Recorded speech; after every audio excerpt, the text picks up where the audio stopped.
Go ahead, Reet. Okay. Namaste and greetings. I, Reet Lath, researcher at IMPRI, Impact and Policy Research Institute, Prabhav Evam Niti Anusandhan Sansthan, Nai Delhi, extend my warmest welcome to you all to IMPRI Web Policy Learning. Today marks the inaugural day of Diplomacy and Foreign Policy, an online international autumn school program, a one-month immersive online certificate training course. This training program is organized by IMPRI, Center for International Relations and Strategic Studies. To kick things off, let's begin with a concise overview of the program. In an interconnected world where nations continuously engage in complex interactions, the course on diplomacy and foreign policy emerges as a vital compass to navigate the ever-evolving landscape of international relations. At its core, this course is an exploration of how nations communicate, negotiate, and collaborate in the pursuit of their interests while avoiding conflict. It uncovers the art and science of diplomacy, revealing the intricate strategies and diplomatic tools that skilled diplomats employ. Simultaneously, it delves into the formulation and execution of foreign policy, deciphering the principles and practical steps that underpin a nation's engagement with the global community. Therefore, a well-crafted foreign policy coupled with skilled diplomacy can lead to a more peaceful and prosperous international relations. In light of this, IMPRI, Center for International Relations and Strategic Studies, is proud to introduce a transformative course designed to equip the students with the knowledge and skills to critically analyze global affairs, engage in diplomatic discourse, and understand the complexities of foreign policy decision-making.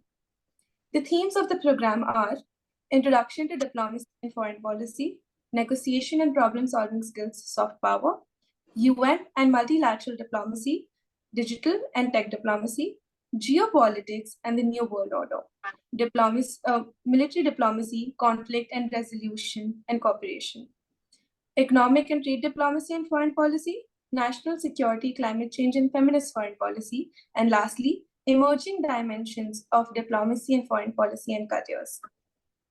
The chair for the program is Professor Swaran Singh, Professor and Chairman for Center of International Politics, Organization and Disarmament, CIPOD, at Jawaharlal Nehru University, JNU, New Delhi.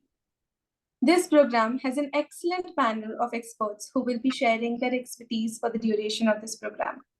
The distinguished panel include Ambassador Shashank ji, Ambassador Riva Ganguly Das ji, Major General Dr. P.K. Chakravarti ji, Professor Sumit Ganguly ji, Ambassador Partha Ray ji, Professor Shrikant Kondapalli ji, Professor Amb Partha ji, Professor Prabir De ji, Professor Vibhuti Patel ji, Professor Shakuntala Bhattacharya ji, Professor Parbha Sinha Palit ji, and lastly, Captain Alok Bansal ji.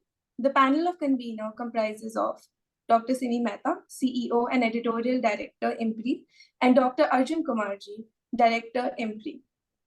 Proceeding further, I welcome all the participants to this enlightening deliberation and thank you for being interested, putting your time, effort, and energy into understanding emerging issues pertaining to diplomacy and foreign policy, while helping us bring together the practitioners and participants to this course for impactful policy research and action.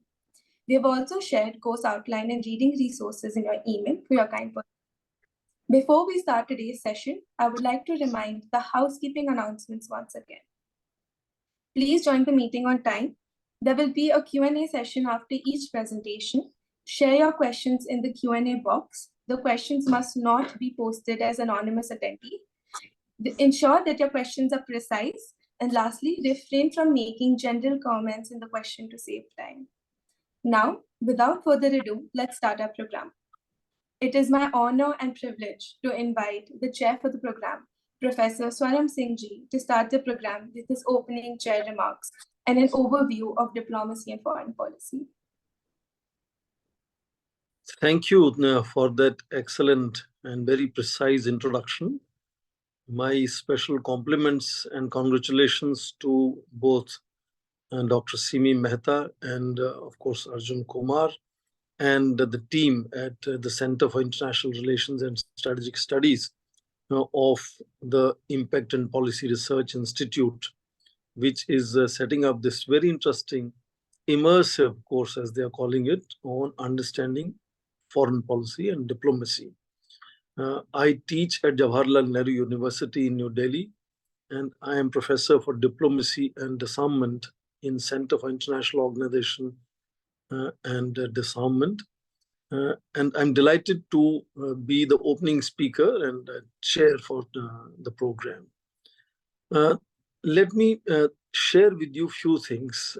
First of all, why it is important to talk about diplomacy and foreign policy. Some of you, I understand that, as Dr. Mehta mentioned, there are 55 or more participants from varying backgrounds, different levels of your training. So I'm going to be a little generic in opening remarks, and I'll be happy to respond to if there are specific questions after I finish my initial presentation. Very common thing to some of you that may not be coming from background of either studying diplomatic studies or even international relations would be a puzzle as to is it not that diplomacy and foreign policy are kind of similar? This is a confusion that often arises. In fact, most Americans, not just leaders, but also scholars, have often used diplomacy and foreign policy interchangeably. Indeed, many great leaders around the world who conduct personal diplomacy fundamentally fail to differentiate between foreign policy and diplomacy. It looks like very similar thing. The most influential name that comes to my mind that traverses both academia and practitioners' role is Dr. Henry Kissinger. And his most famous book of 1994 was titled Diplomacy, which is basically diplomatic history, but he again kind of deals with foreign policy and diplomacy interchangeably himself. And so, yes, that's a valid puzzle if some of you were thinking as to why this is an introduction to diplomacy and foreign policy. It's a fair question in your mind in that sense. Indeed, let me also say that several universities that have courses on foreign policy also fundamentally teach foreign policy analysis, as we call them, where again, the teaching lectures often traverse between foreign policy and diplomacy without making a fundamental distinction. So the first task that I want to sort of take upon myself is to give a most simple understanding of why foreign policy and diplomacy are not the same. Indeed, if you look at more orthodox definitions, more traditional parochial understandings of both foreign policy and diplomacy, it becomes easier to find that distinction that is between the two. To make it in most simple terms, foreign policy is about politics. By comparison, diplomacy is about professional public service. It's a profession.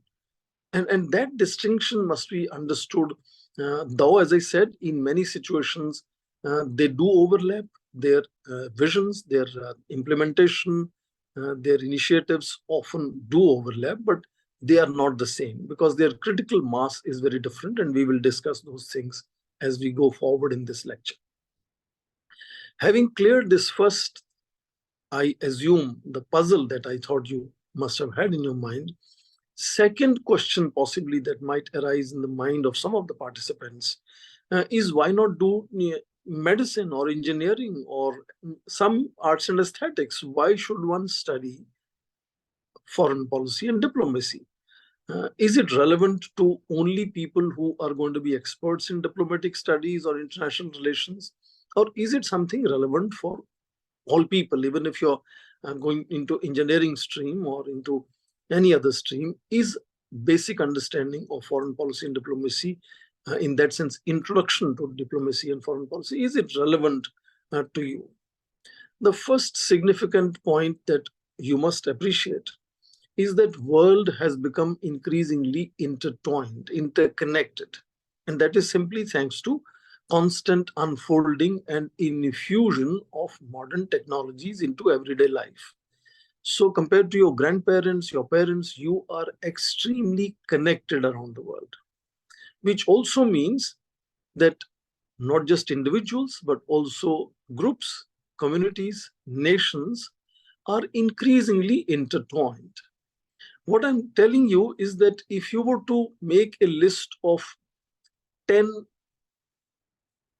immediate important opportunities for India or 10 most important challenges for India, once you list them, you will realize that not one of them, India, or be it any nation, be it United States, can solve or can harness, if it is an opportunity, by themselves.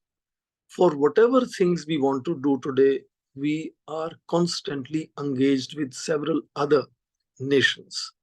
And that means in our everyday life, not just in global governance of big issues like climate change, but in daily life issues, like connectivity of air traffic, pollution in your city, the laptop that you may be using. World is increasingly connected, and we call it time and space shrink. We are exponentially moving into accelerated pace of time and space shrink. That means everything is connected, and therefore how nations connect with each other is very significant to understand, irrespective of the field of study that you may follow. Now, why it is particularly significant for people in India? It is one thing to say that the whole world is shrinking, is getting intertwined and connected, and therefore we must know each other, must know how we are dealing with each other. Second important thing, which is particularly applicable for people in India, is that India is rapidly rising as a global power. Sometimes I say India has to prepare its citizens for its changing role as a global player. So we need to prepare India for the world and prepare the world for emerging India, which means that Indian leaders, Indian resources will be increasingly invested into what may not look like directly typical Indian issues. And that is something which is going to be inevitable as India rises and becomes an international player.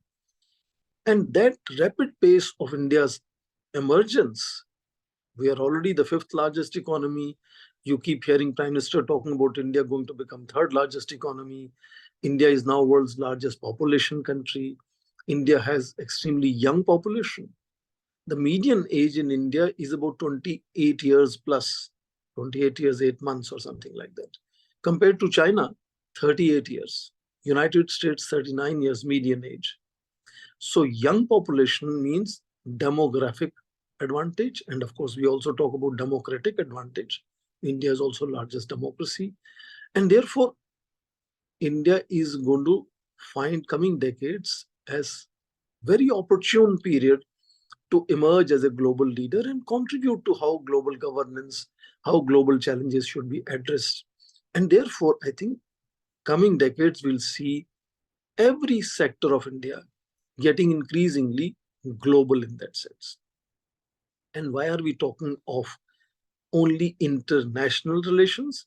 Simply because the highest unit of human association as of now, of course, family is the most important, but nation is the largest. Nation states are the largest, very cohesive unit of human collective, because only nation states can exercise sovereignty, which is unquestionable. No other nation can question any other nation's sovereignty.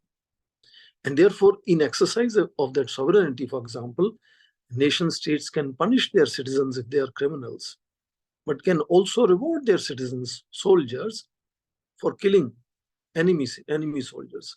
So it's a very unusual power of sovereignty that nation state has, and therefore most important decisions at the global level happen among nation states. So therefore, I think I'm trying to help you understand whichever field of career you adopt, some basic understanding of foreign policy and diplomacy will be very useful, just like it is useful now to know how to operate computers, whether you are in any stream of thought, whether you are a teacher or you are a agriculturist, you are a trader. And in that sense, one needs to understand that. Third important question that I want to address is, what does foreign policy do? Why do we need foreign policy? In fact, foreign policy is becoming increasingly large canvas. We now have a sports policy, which is global. We have education policy, which is also global. We have agricultural policy, which has global implications. So foreign policy fundamentally has to now determine the broad bandwidth and direction as to where a nation has to invest its efforts.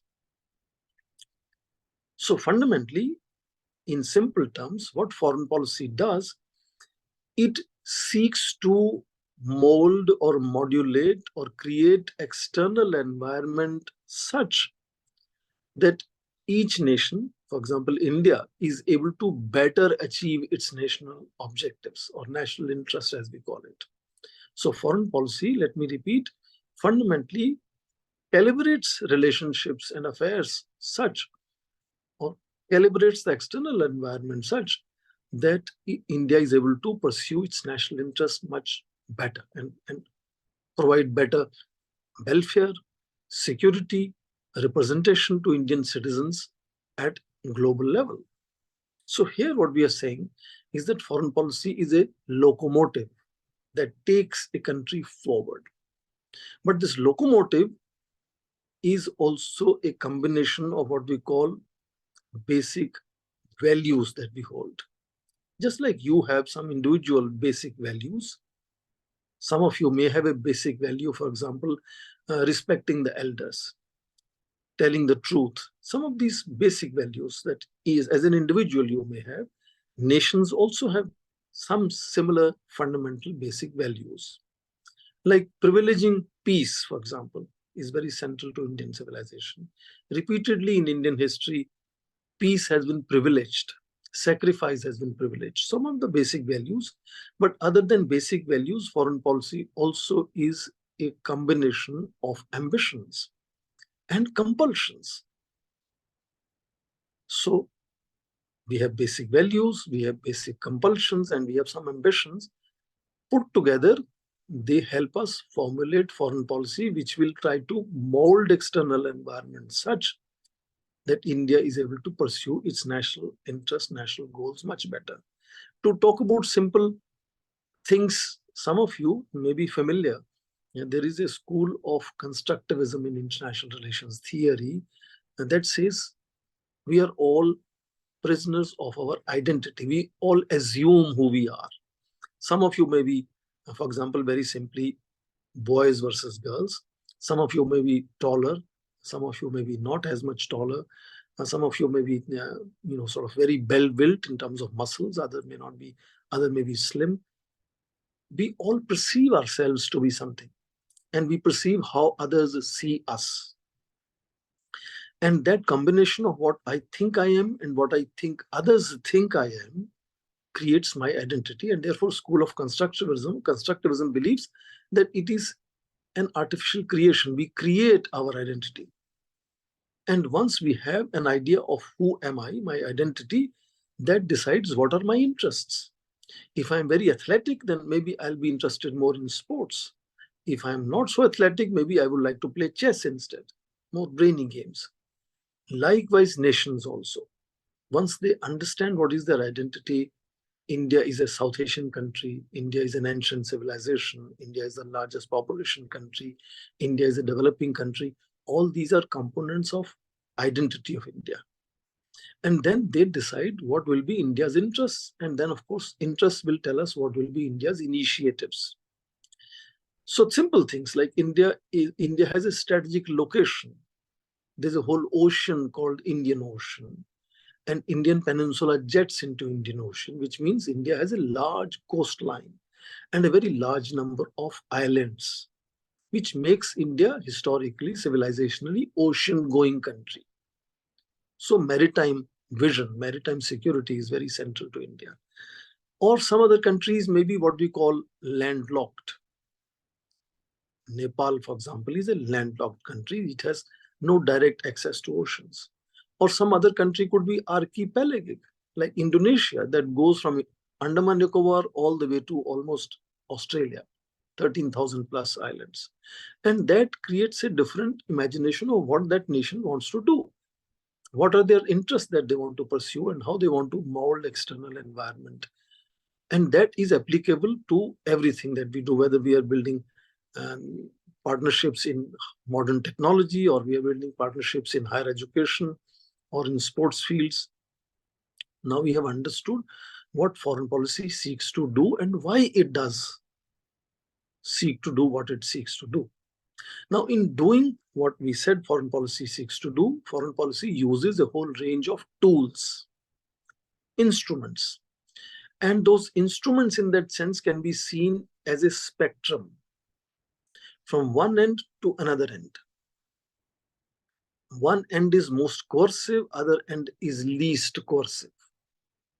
For example, I said a sovereign state can exercise its sovereignty by launching a war on an enemy. If a country thinks that war is the way to pursue my national interest, you are all reading about Israel, and Prime Minister Netanyahu is comparing it to now, for example, Japan's attack on United States in Second World War, or 9/11, another attack on United States. And he's saying United States was not thinking of ceasefire. United States was thinking of launching a war.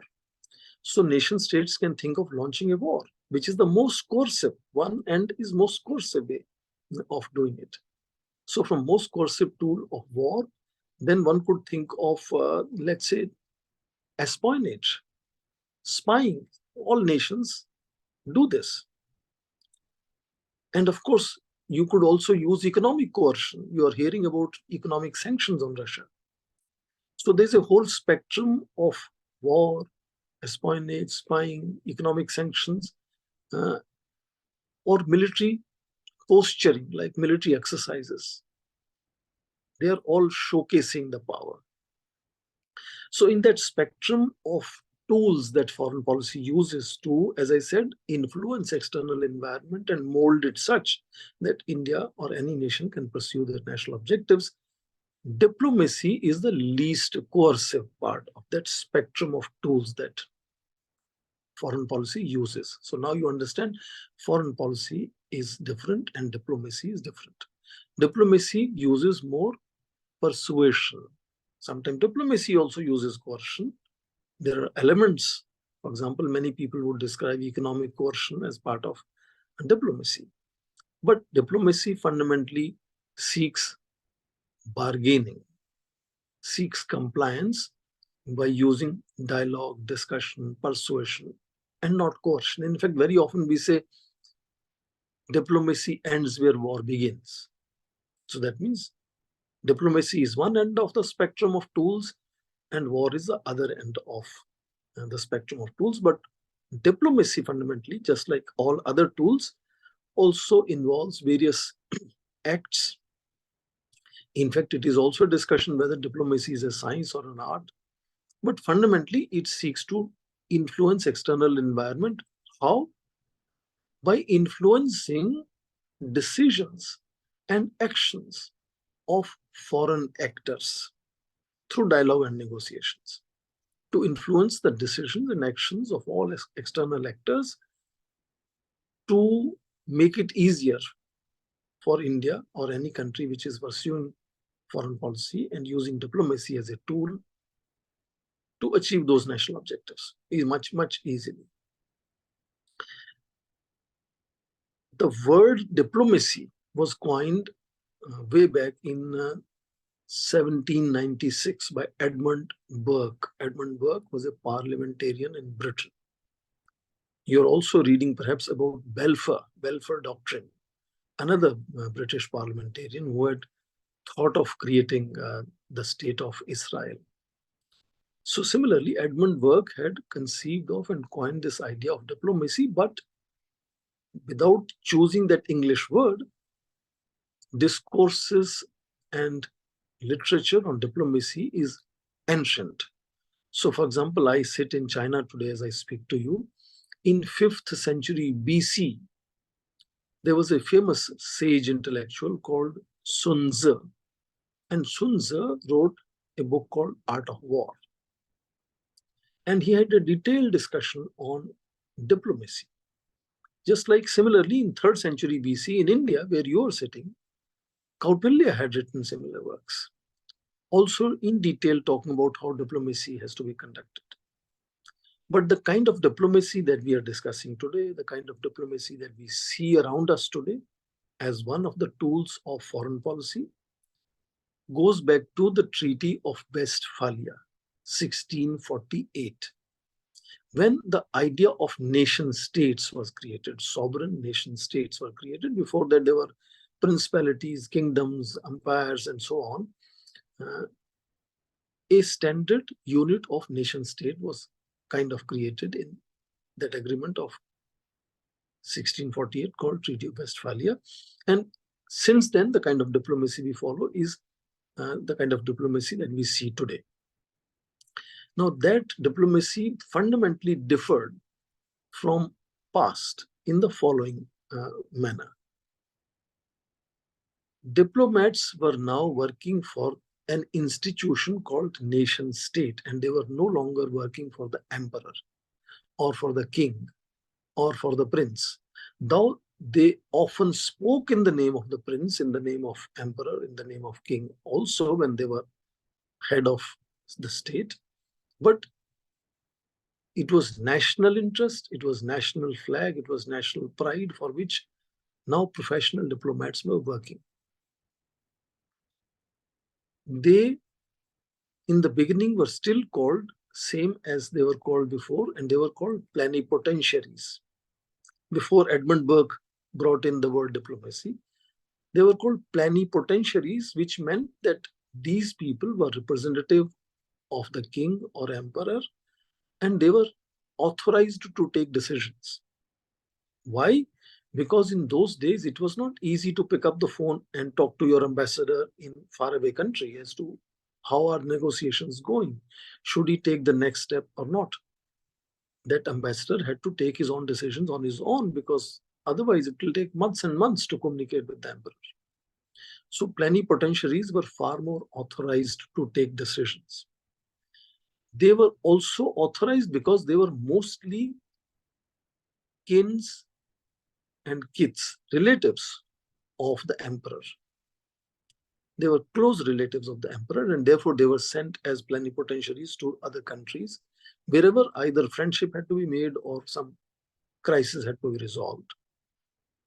So there is often a joke now that sometimes we say that plenipotentiaries were selected on the basis of their capability to be able to carry cocktails and tailcoats. Cocktails and tailcoats. If you remember some of the documentaries or old English movies, you will see that aristocrats wear a long coat with a kind of a tail behind, which goes up to their knees. So there was a certain style of dressing up. Cocktails, because drinking was the way you broke ice on difficult issues, you were able to make friendly conversations. So we often joke that plenipotentiaries were selected for their capability to be able to carry on with tailcoats and cocktails. Plus, a beautiful handwriting used to be another important selection process, because if they don't have good handwriting, then the emperor will not read their messages. So they need to have good handwriting, good manners, good speaking, sort of capability, and so on. But gradually, since 1648, plenipotentiaries gave way to more professional service, people who were trained to do the job of diplomacy, and they gradually started representing the state rather than the emperor over a period of time. And in that period of last 150 years or 200 years now, a whole new class of international organizations also has come about. Universal Postal Union was the first one to come about, for example, I think in 1848. And once you have international organizations, which are organizations where nation states are members, like United Nations is a good example of today's international organization. These international organizations also started having their own diplomats. And they were, of course, clearly loyal to the institution or organization. And of course, they were professional people. And they, in that sense, started creating a whole class of professional diplomats. And diplomacy, therefore, was to become a specialized field of study. Now, let's quickly look at last 100 years. What has happened in last 100 years? Because in last 100 years, we say a new discipline of international relations has come to establish itself. We usually start and see origins of international relations from the beginning of First World War. And therefore, in 2014, we believe that world was reaching 100 years of international relations. Sometimes people talk about 1919 when the First World War ended, and therefore 2019 as the 100 years. For initial period, international relations was nothing more than diplomatic history. Because diplomats who were going far away into other nations, other continents, they looked at those societies, their traditions, their politics, their economy as external actors. And they were very enlightened, educated, trained people to observe these new realities wherever they went. And they would record their memoirs, their diaries. Just like during colonialism, military leaders and soldiers will also go to faraway continents and come back and write their memoirs, and that became military history. So diplomatic history is how international relations kind of began. And one big change when it comes to how we see diplomacy today as a tool of foreign policy goes back to end of First World War. At end of First World War, American President Woodrow Wilson proposed 14 points for creating the peace, which finally was signed in Treaty of Versailles in France. One of the principles that he gave of the 14 that became very famous and became a game changer for diplomatic studies or for diplomacy was his calling out to all the nations that now onwards, all the secret diplomacy and closed-door diplomacy should be discouraged. And now onwards, we should work on creating open covenants, openly derived at, openly arrived at. That means new diplomacy or open diplomacy. Diplomacy before that was often secretive because you need a lot of mutual confidence. Sometimes you're negotiating with your enemy country and you're talking things that you do not want to go public very easily until you're able to arrive at the final result. So therefore, it was an important element as to why diplomatic interactions often had a secretive nature. But now, 1919 onwards, a great focus came about on creating open diplomacy, which sometimes is also called new diplomacy.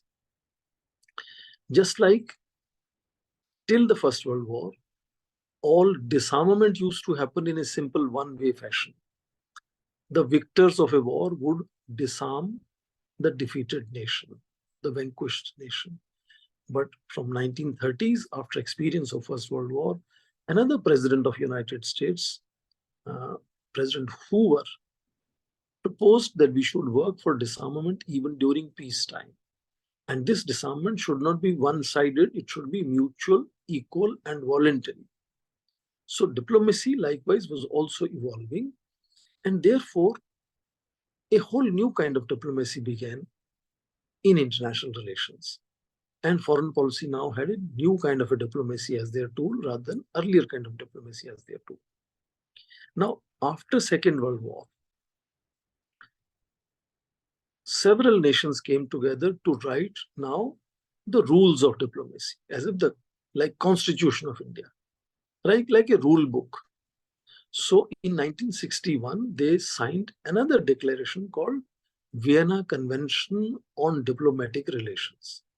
Now, all the rules and regulations in today's world that decide how diplomacy will be conducted, draw inspiration and instructions from 1961 Vienna Convention on Diplomatic Relations.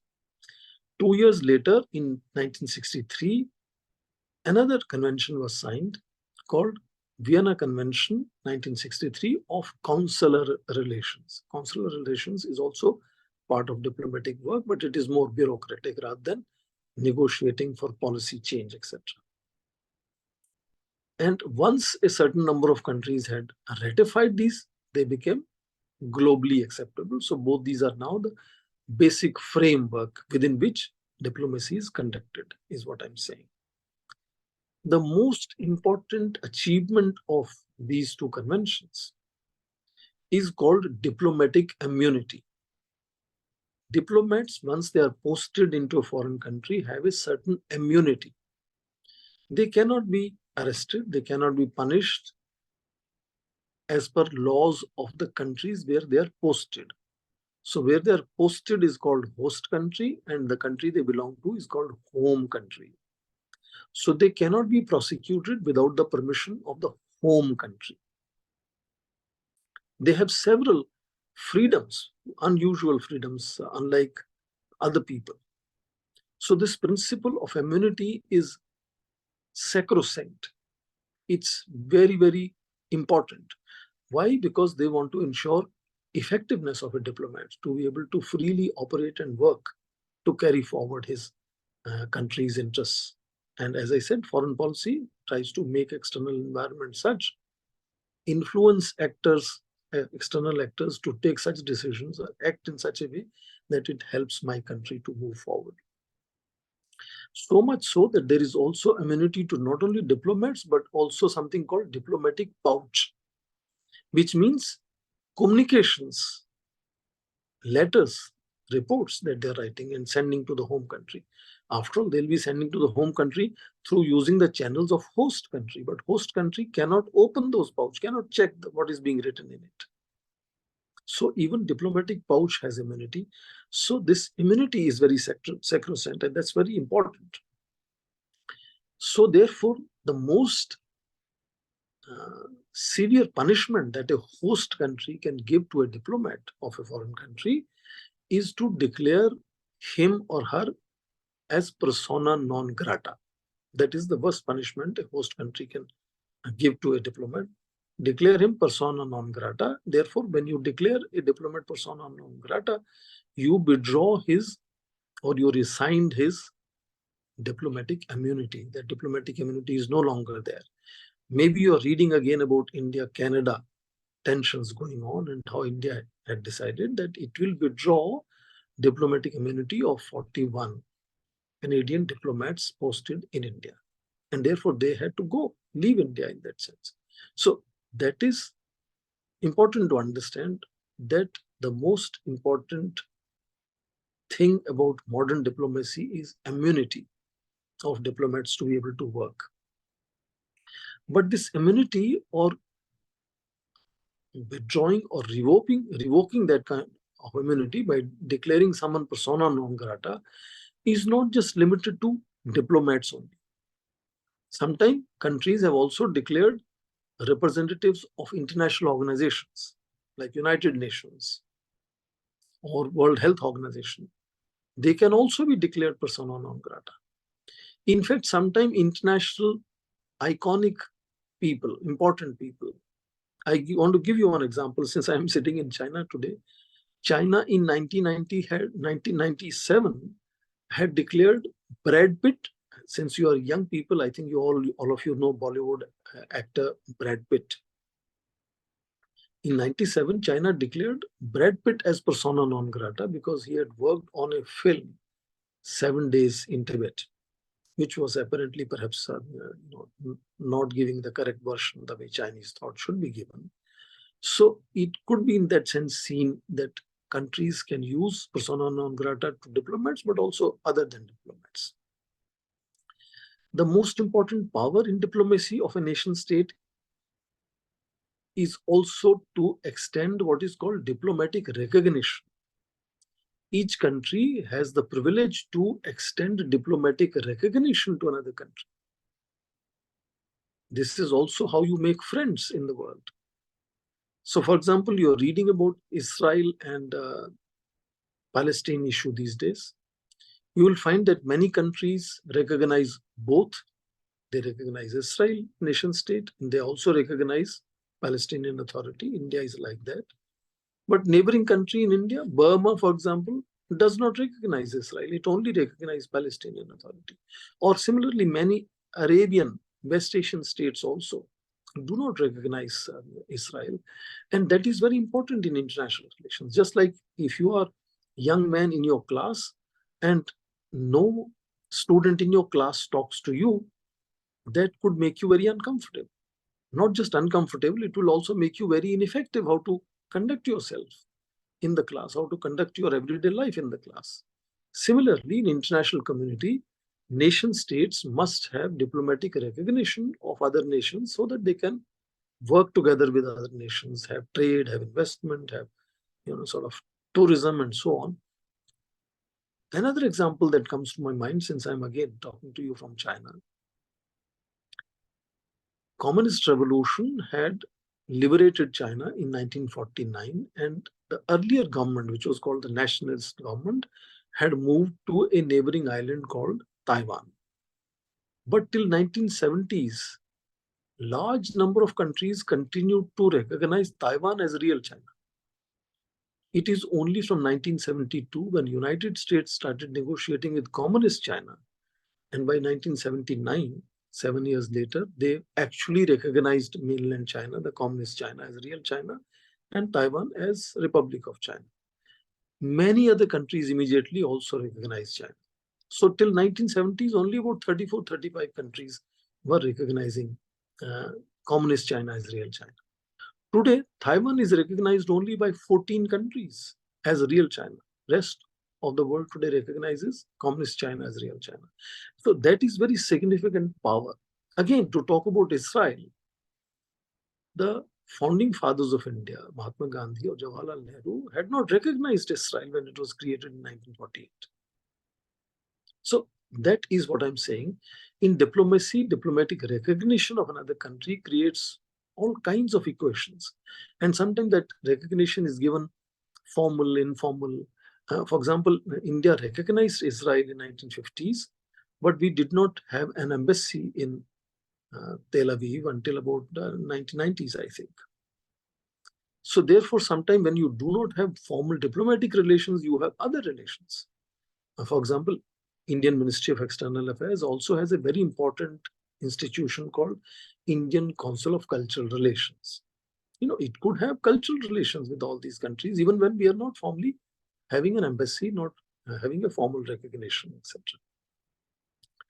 Now, another kind of diplomacy which has become very powerful and very, very, maybe I can say fashionable, is summit diplomacy. And summit diplomacy is when national heads of national leaders meet together.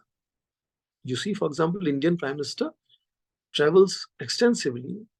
He travels so rapidly into many places. And therefore, many national leaders are meeting each other so regularly now.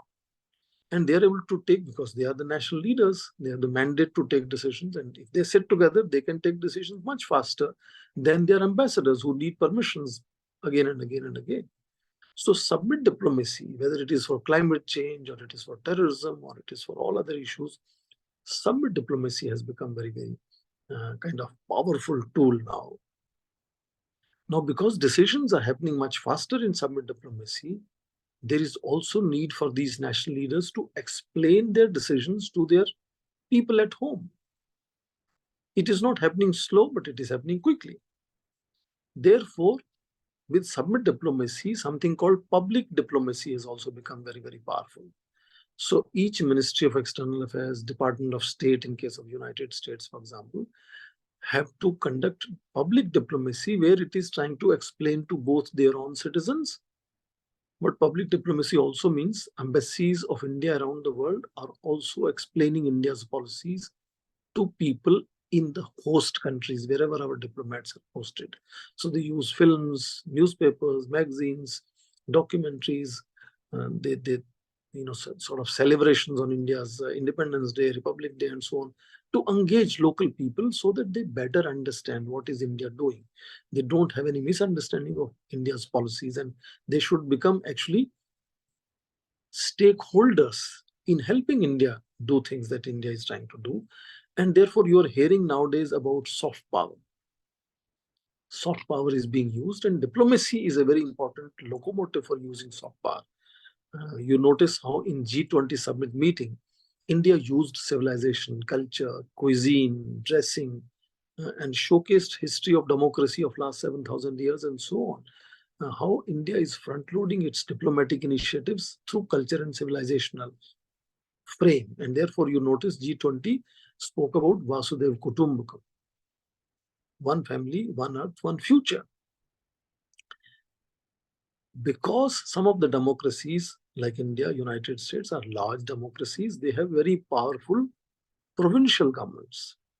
And that is called para-diplomacy. And you have provincial legislatures, provincial leaders also playing an important role in how national diplomacy is conducted. If you're from West Bengal, you know how important a role chief ministers of West Bengal play in India's Bangladesh policy, or how important role India's chief minister of Punjab would play in Pakistan policy, or Tamil Nadu chief minister will play in Sri Lanka policy. But more than that, India also has bicameral legislature. Indian parliament has upper house and lower house. Upper house represents Indian provinces and union territories. And that house also controls foreign policy in that sense. So para-diplomacy, in fact, many diplomacy, now we talk about cyber diplomacy, for example, because whole global interactions are happening in cyberspace. You have now netizens. Each of you may be influencing foreign policy. Some of you may have influenced understanding of your friends about India who are sitting far away, maybe in Argentina, maybe in Africa, in Kenya, and you are interacting with them. And of course, state has to take care that netizens do not spread any dangerous information or misinformation or information that is going to be harmful for India. And therefore, nation state also has to conduct cyber diplomacy or media diplomacy. All kinds of diplomacy is in discussion now. I think I just noticed spoken almost nearly for an hour, and I wanted to make sure that participants have an interactive session. Otherwise, I will keep endlessly speaking. So let me stop here now, and I would be happy to engage and answer your questions or respond to any comments that you may have. Because if I keep speaking, I'm not sure how many of you are actually enjoying or learning from what I'm speaking. I just made the initial remarks, but I think I've gone almost an hour into my speaking. But I'm happy if any of you have any comments or questions, I'll be happy to respond to that. Thank you. Let me stop here and hand it back to the host. Thank you so much, sir, for such an insightful session. The floor is now open for questions from the audience. You can raise your hand or type in the Q&A box. And if I could request, Simi, please allow me 10 seconds. Yes, sure. If I could see the person who's asking question, and if I could know what is that person's background in terms of education, that will help me answer the question. Surely, sir. Surely. Thank you very much, sir, at the outset for the wonderful and fascinating lecture. I mean, I have to tell all the audience that I've been a student of Professor Swaran Singh, and I'm so proud sitting here today and listening to him. I have 3 pages of my notes already ready based on your lecture, sir. So thank you so much. It is a delight. So as sir has just mentioned, the audience, the participants, if you could unmute yourself and ask the question. Saurav Patki ji, if you can just ask your question directly to sir. And also please share your brief background from where you're joining and what your name is. Yeah, hi. Am I audible? You are. Yeah, yes, I can hear you. Yes. One second. I'm just trying to switch on my camera. It will be nice to see who I'm talking to, if you can. One second, sir. Sorry. No problem.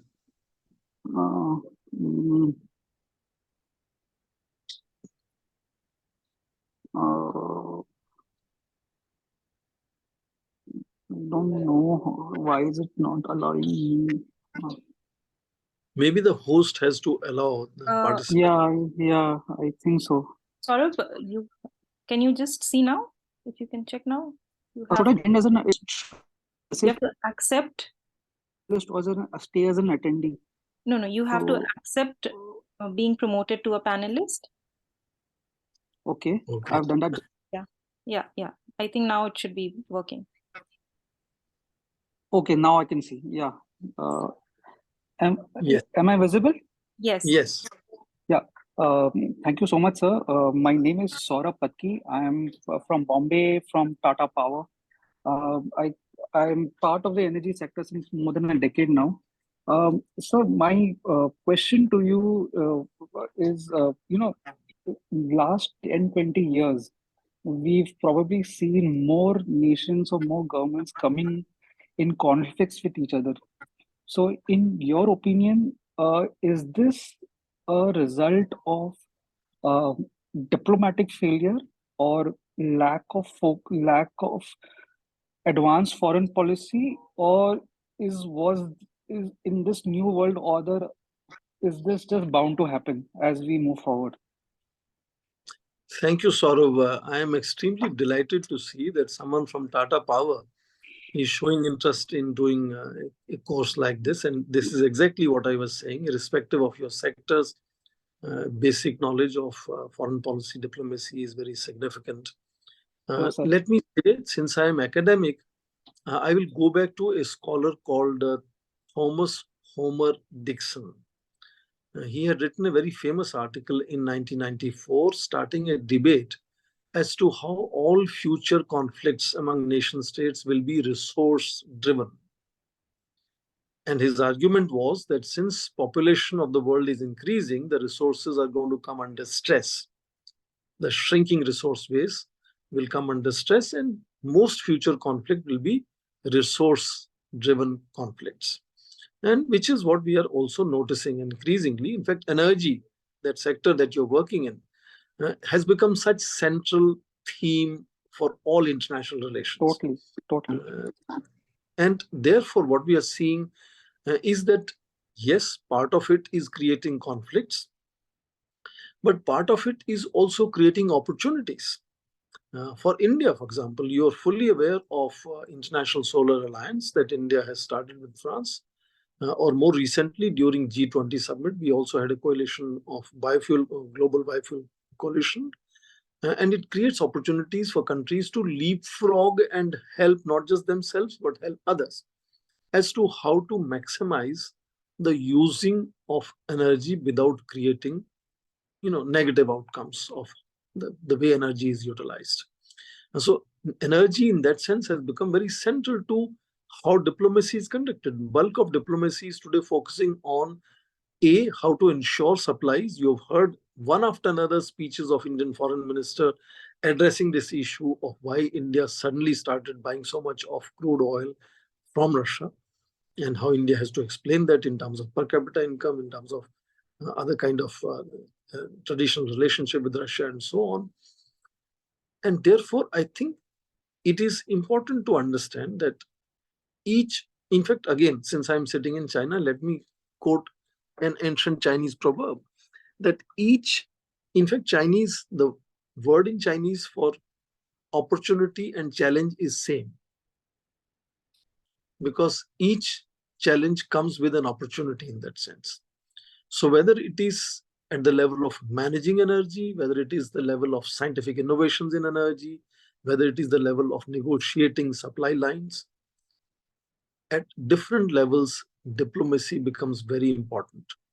And Tata today has a global presence itself. So I'm sure it is part of doing that diplomacy for India in terms of showcasing that presence, just like state is facilitating Tata's being optimal in terms of delivering whatever it seeks to deliver around the world. So it is important to underline, since you're from Tata Power, how diplomacy has moved now beyond just state actors. A lot of what we call non-state actors, whether they are corporations or they are NGOs or INGOs or sports people, in fact, everyone today is doing some or the other kind of diplomacy. And therefore, task of foreign policy or diplomats in Ministry of External Affairs becomes all the more complex to make sure that they create consciousness about what is the broad bandwidth and direction in which India is going, so that other people do not pursue diplomacy in contradiction to where India is going, because then the state will not be able to help those initiatives. I hope I answered your question, but my congratulations that you joined this, and I see Dr. Simi Mehta has already upgraded you now as a panelist. Thank you, sir. Thank you so much. Thank you, sir. I would now request Sanchar Jain to please unmute and ask your question.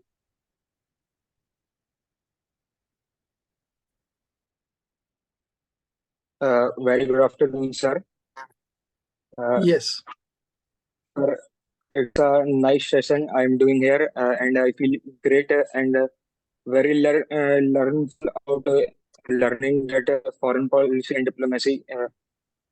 Sir, my question is that about Israel and Palestine war, that how the past government of India took their stance on the issues of Palestine and Israel. That we have supported Israel from very long time diplomatically. We every time Israel is our very strong partner. We can say in defense relations and very dependable after Russia. But my question is that are we becoming more realistic like America, not being idealistic as you stated before in your lecture that we have to be ideally more strong about what are fundamentals and what are basics on which our foreign policy works. So, sir, my question is that we abstained the voting in a UN General Assembly past 2-3 days back. So, this is my question. Thank you. संचार आपके नाम में ही कूटनीति है. कूटनीति का काम ही संचार है. Communication, if some of you are not following Hindi, sanchar means communication. And diplomacy is nothing but about communicating. Communicating what others want to their home nation, communicating to others what the home nation wants from others. And it is very significant to understand that in communication, one is always conscious of changing environment in which communications are taking place. Even in everyday life, you, for example, the way you talk to your friend is different compared to how you talk to your father or how you talk to your teacher. You're communicating, but looking at the environment, your communication will change. So, environment over years has constantly been changing, both global environment, but I think much more India is changing. India is no longer the India of 1960s, 70s, 80s, 90s. India is very different India now. And therefore, you can see increasing pragmatism in Indian foreign policy, increasing assertive nature of foreign policy, increasing decisive nature. Ukraine war, for example. So many Western nations are not happy with India not condemning Russia. They are not happy with India importing crude oil from Russia. But India has decided what is its national interest and how it wants to conduct its foreign policy. Same is true of India's approach to Israel and Palestinian issue. India has, from 1992 onwards, built a very strong relationship, as you said, with Israel. Israel today is the third largest supplier of defense equipment to India. Israel today is seventh largest trading partner. It is a tiny country. Look at the size of the country and people. And it has come this far to become third largest source of India's defense equipment, imports, seventh largest trading partner, and advanced technology cooperation in agriculture, in water irrigation.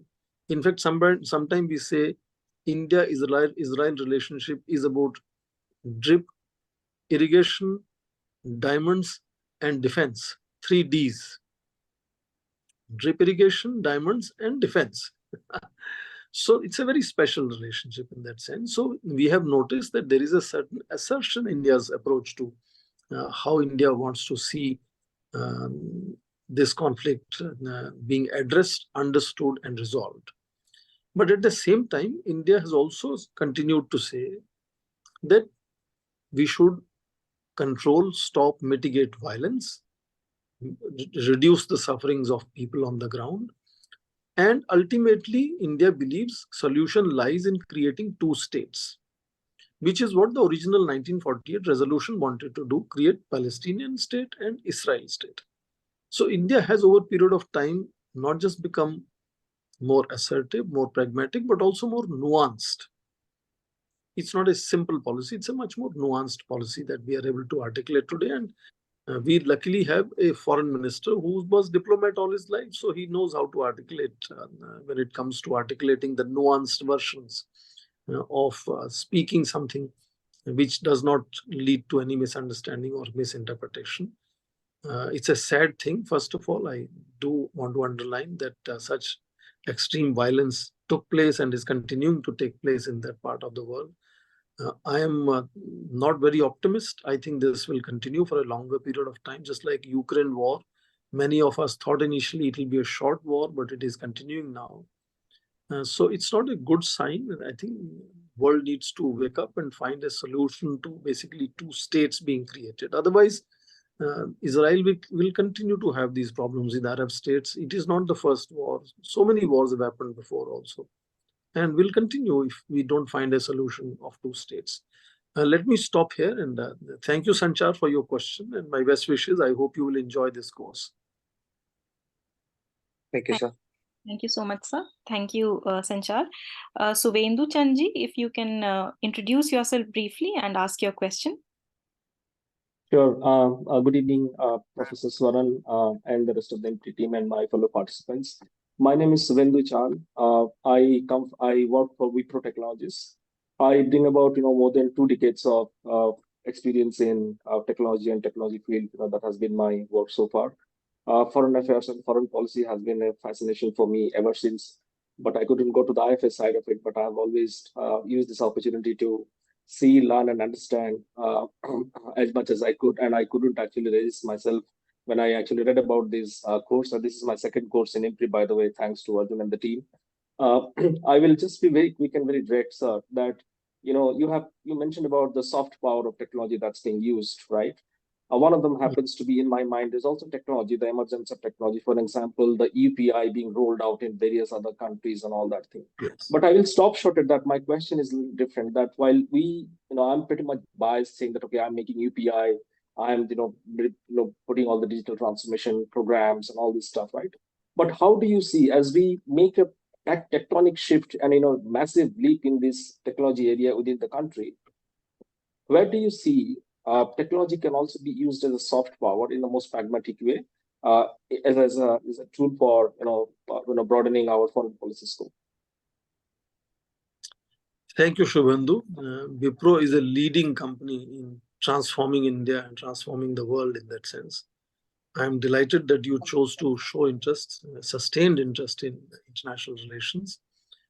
Indeed, it is significant to see how these frontiers of technology, starting with the knowledge revolution and information revolution, now big data and AI and so on, is creating not just billionaires in their lifetime. People don't have to inherit capital for 100 years to become rich. That transformation at individual level, but also transformation at social level. India is pursuing a whole new template. The whole proposal of digital public infrastructure is to create a new mindset. So see, modern technologies historically were limited to few countries, few hands. They either made it very costly or made it very difficult for others to take modern technologies. They gave them only when they were moving step ahead to the next level. They were willing to give the last technology to other countries. Now that is where the fundamental shift is taking place. India, whatever little achievements India has had, I think CoWIN is another big platform which showed enormous success during the pandemic period. And now a whole lot of e-commerce and online payments, etc. The beauty of these is that I don't have to be trained or educated or IT professional myself to utilize these. I can be most simple person without much training, and I can still use these platforms for myself. And that is what is leapfrogging that revolution, transformation, social transformation. And what India is transforming here is to say that these are platforms that India has created, and India is willing to share these with anyone who wants them for free. So the mindset of technology transfers have to be redefined is what is happening here. And just like I said, most people who become billionaires in their own lifetime, their approach to money is very different.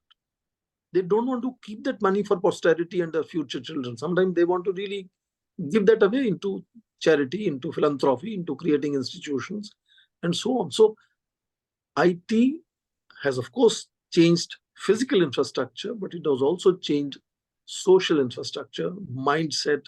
In fact, our basic values, I'm tempted to share with you in 30 seconds a story I often tell people. You possibly know this Yuval Noah Harari's famous book called The Sapiens. He says the Homo sapiens were powerful over Neanderthals because they had power to create fiction. And therefore, the most simple people, if I live 30, 40, 50, 60 years and do nothing in my life, I will have stories to tell because I have created fiction. Fiction meaning my version of my life experiences, which is kind of quasi-fiction. And if I become a relatively evolved mind, whether I contemplate or I get educated or training, this fiction becomes philosophy. Very quickly, since you're from engineering background, I want to be quick because you will understand what I'm saying. So fiction becomes philosophy. Philosophy leads to science. Science leads to technology. Technology has to be massified. No technology or science will be useful unless they're massified, commercialized. So when you do that, a simple example would be old phones and the new phones. Old phones, our conversations were very different. You always said good morning, imagining where your aunt was sitting because you knew where the phone in that house was. Now with the cell phone, the first thing you ask is, where are you? You don't say, how are you? And if I say I'm on my way while I'm giving this lecture, someone sitting next to me will not mind it. So values have changed. And when our values change, our fiction changes, and therefore technology changes. Basically, it's an unending unfolding where constant infusion and unfolding of technology is giving opportunity to new individuals like Wipro owners or new nations like India to transform the very mindset of how to use technology in transforming our everyday life in that sense. And therefore, it is global in its very nature. Components produced in Taiwan don't refuse to work in Indian components with Indian components.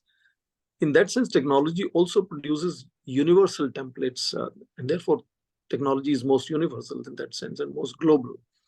And of course, it is becoming locomotive and platforms on which diplomacy is increasingly working. I mentioned cyber diplomacy and so on. This is going to be unending, attractive discussion. I have as much interest in technology as you have in international relations. I teach a course called Science, Technology and National Security, also among others. So I'll be happy to have a bilateral conversation with you at some later stage, but let me stop here now. Sure. Thank you. Thank you for the elaborate answer. Thank you very much. So much, Sovenduji, for your continued quest for learning at our platform. Thank you very much. Sir, in the interest of time, if you suggest, we can take 2 questions together. I will be guided by you. Surely, thank you. So I'd request Sia Card to please unmute yourself and briefly introduce yourself and then ask the question, followed by Adya. Sia? Good evening, sir. Good evening, everyone. I am Sia Kard, a student of Symbiosis School for Liberal Arts, and I'm planning to do my majors in international relations. And I am based in Pune. So my question is very short and simple. So as sir, you mentioned of foreign policy or diplomacy as a tool to promote and achieve national interest. So do you think that in the current situation, that national interest is turning into conservative nationalist approach? Okay. Yeah, let me have That's second all. question. Adya? Yes, hi, good evening. I'm very delighted to have this opportunity to ask you this question. I work for London School of Economics, and prior to this, I was working for the French Embassy in India. So, my basic question is this that every time there's a problem between two separate countries, like let's say Russia and Ukraine, or currently even Israel, the role of the Indian students over there in context with the Indian embassy. My question is actually pertaining to that. So, do you think this whole concept of submit diplomacy and then public diplomacy is actually effective in retrospect? Because the Indian embassy is still a parameter which is very unapproachable and untouchable for many Indian students, even that they contact us and ask us how we can, help them in getting back to their home country. So yes, I think my question is it still effective and is it still very relevant? Thank you, Adya and Sia. I'm delighted that Simi is able to attract a good gender balance. I was worried that only boys are attending this course. I'm happy to see Adya and Sia also joining the course. Adya has a very specific question about a specific case, perhaps in our mind. I think most of work in diplomacy or foreign policy or education policy or sports policy is a work in progress. We are not saying that we have arrived and everything is now, hunky-dory and fine, and there is no place for improvement. There is definitely a lot of place for improvement.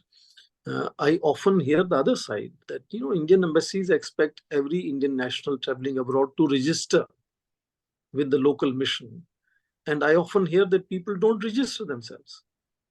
I was recently for a year in Canada with University of British Columbia as visiting professor for a year. Okay. And so many students had not registered with the mission. So it's the story. From which side are you hearing the story? Both sides will have their own issues. True. And I understand that your feedback about inaccessibility sometimes is an issue. I'm sure missions have to prioritize their limited resources where they want to invest them. And in your judgment, that investment priorities may not be correct. They may have different list of priorities compared to you. So I can understand that disjunction often happens. Meanwhile, I have quickly almost forgotten Sia's question that Sia had for me. Yes, I think she wanted to do masters, she was saying, and I hope she doesn't choose symbiosis in Pune, but comes to Jawaharlal Nehru University. What was your question, No, Sia? sir, I'm still an undergraduate student in my first year, so I will be taking a major specialization in international relations. Okay, sorry, your question was And my very quick. question was that is national interest somewhat turning I into remember. a conservative nationalist approach? Yeah, I remember that. To some extent, Sia, that is happening in some sense at global level. The whole return to protectionism in Western economies, United States returning to what they call reindustrialization, or rise of right is another debate which goes on around the world. I think there is a certain amount of response to this very rapid globalization where a few people were able to make profits. We talk about stinking salaries, stinking profits.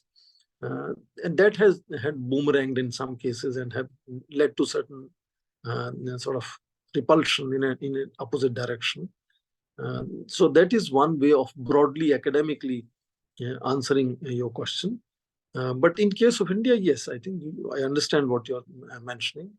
Most nations, when they become powerful, in fact, most individuals, when you become powerful, when you become successful in your life, you want to find your roots. You want to, showcase your inheritance. You want to say, oh, my great parents were themselves great people, and therefore I am great today. And if you're not successful, you're more worried about your daily problems. It's when you're successful, you want to find your roots. And that also happens to most nations that rise. They want to go back and highlight their historical achievements, their historical wisdom, and so on. So some of that is perhaps happening in India also, with India rising and also looking at its own past.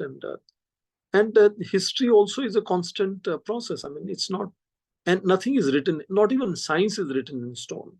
Whether Earth is revolving around the sun, may change 1,000 years later. Somebody else may have a different explanation. And if that can change, obviously social sciences are constantly being revisited and reevaluated. So this is part of it. And I think at each individual level, you and me ourselves, being relatively privileged and enlightened and exposed to sort of more global ways of life, we have perhaps an added duty to respond very responsibly how we respond to these issues.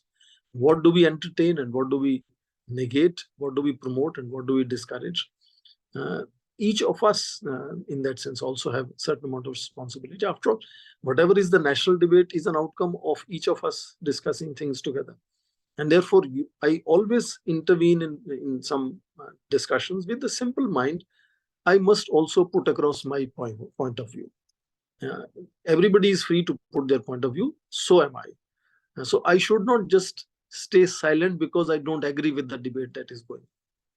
I should just put my point across and say, I respect your point of view, but this is my point of view. Maybe somebody will say, I like this point of view better.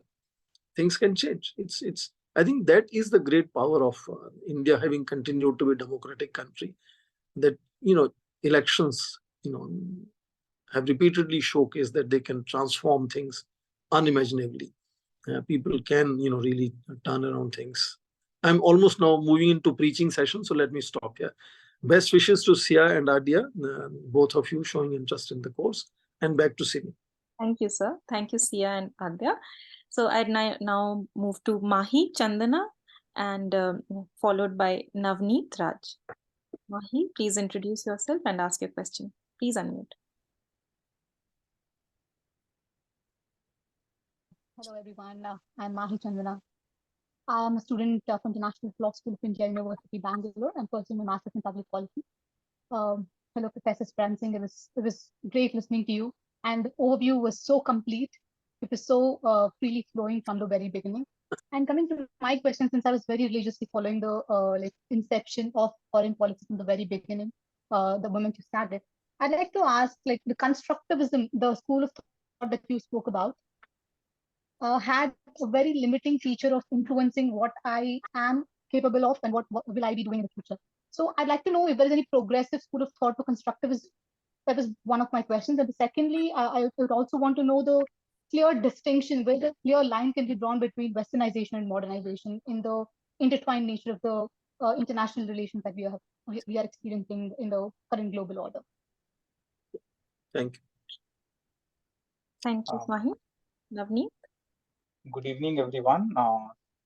First of all, thank you, sir, for an amazing overview. Touched upon all the important aspects of diplomacy. My question is, sir, we spoke about certain values each country's diplomatic class holds.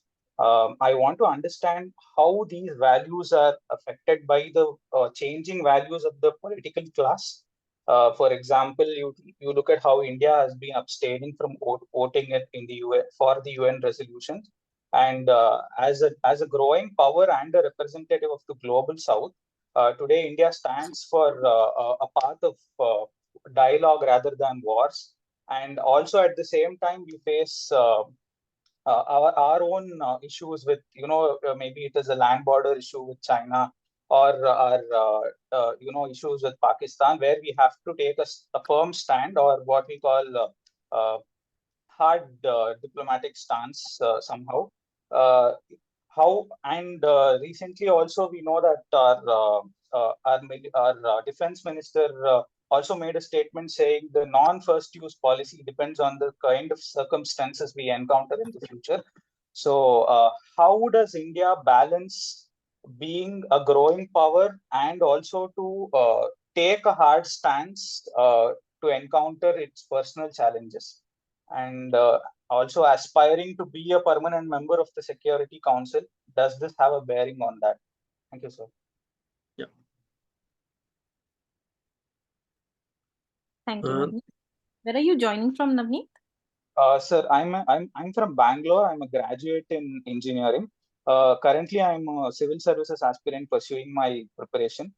So I'm an aspiring civil servant. Okay. Let me try and answer, because Navneet has put together several questions into one. So let me be also telegraphic.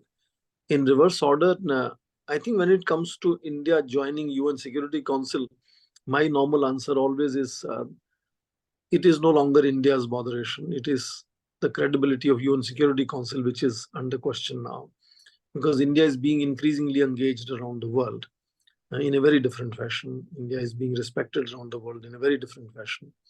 So sometime it could actually be that getting the permanent seat would lose that shine and glamour that India today has as a deserving nation, which is not being given the permanent seat, rather than joining and becoming one of them and signing on the dotted line because somebody called on phone, etc., etc.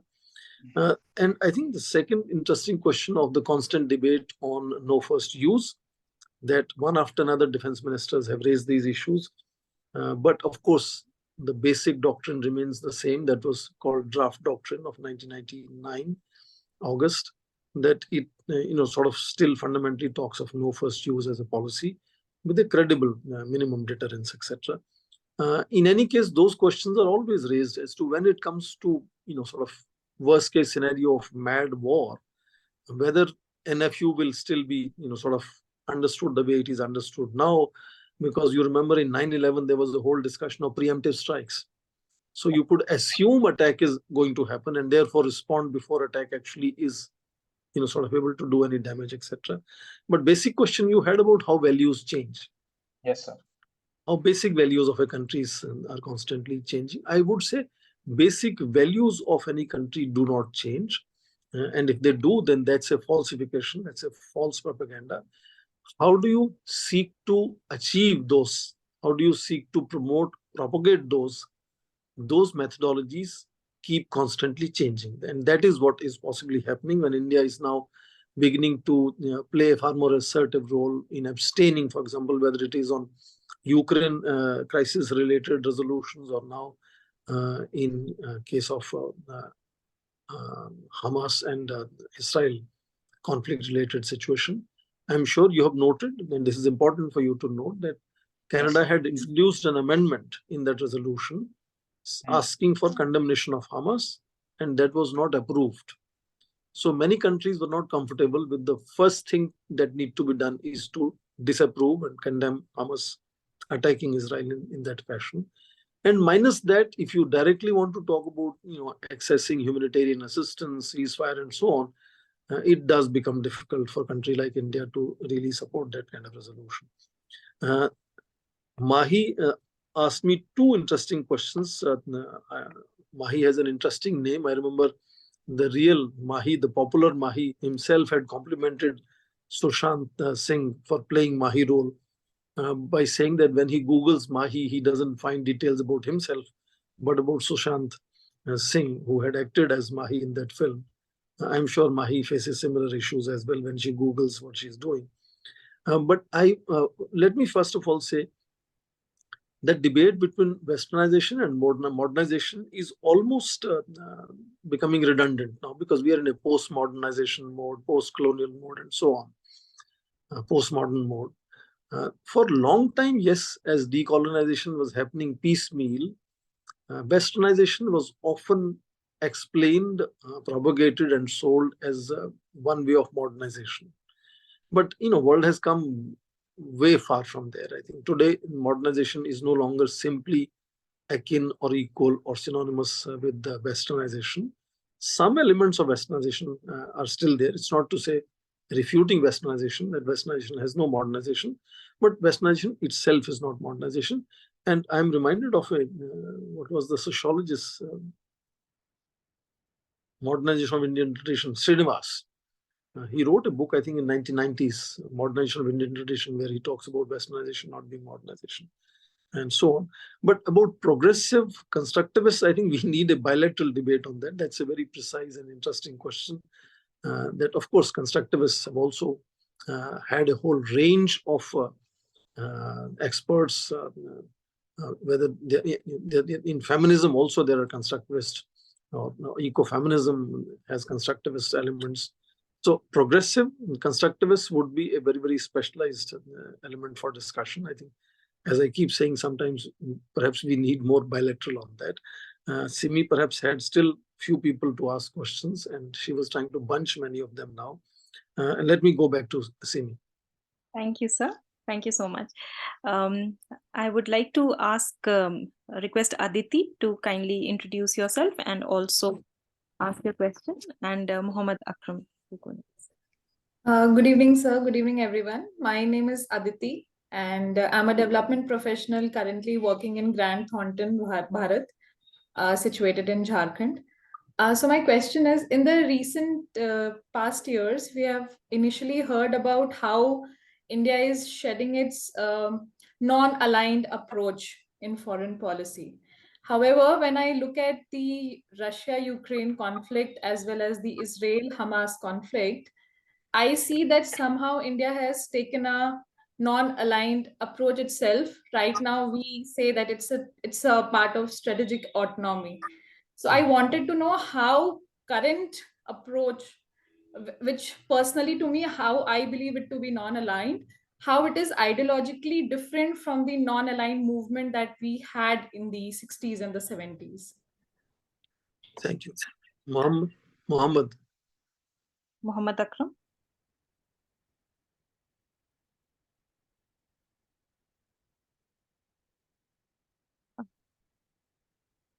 Okay, I think. Okay, let me answer Aditi till Muhammad Akram plans to switch on his audio video. Let me just say again, I was answering Navneet when I said basic values don't change. So yes, I agree with you. Basic understanding of how India wants to engage the world is not changing. But what is happening, as you mentioned, strategic autonomy, I sometimes call it shift from non-alignment to all alignment. So India today is trying to do something very interesting, build partnerships in as many sectors with as many nations as possible. So we are with Russia, China, Brazil, South Africa in BRICS, but we are also with Australia, Japan, United States in Quad. So that is what India is trying to do, because when you say I am with none, or when you say I am with everybody, it virtually means the same thing, except that in the second role, you are becoming far more proactive in going out and engaging. So India today is going out and engaging with issues and actors as much as possible, and therefore shift from what we used to say non-alignment to all alignment, or multi-alignment sometimes it is called. We also hear that expression of plurilateralism these days, which is a more flexible grouping fashion. So in that sense, India is pursuing what it was pursuing, but now with different leverages. India's leverages have changed, and therefore India's way of approaching these partnerships has changed over a period of time. So I don't think the fundamentals have changed, Aditi, in that sense. Yes, if Muhammad is ready to ask his question, we can take it. He has dropped out. Thank you, sir. Charmi Basa, if you can ask your question, and also Surabiji, you can also unmute. Charmiji? Am I audible? Yes. Yes, I can hear you. Thank you, ma'am, for this opportunity. So my question is, I want to know the difference between soft power diplomacy and cultural hegemony. Like when it comes to India, India's soft power is yoga, Ayurveda, and when it comes to USA, it has its soft power, which is like its science and technology, its media, its movies. So can we call USA cultural hegemon and India a soft power? I mean, I'm confused between these two terminologies. Can you elaborate, please? Okay. Surbiji, if you can also ask a question, unmute, please. Am I audible? Yes, I can hear you. Good evening, sir. The lecture so far has been extremely enthralling and very grateful for you to be here. I am currently in my 5th year of law school, studying from Symbiosis Pune too.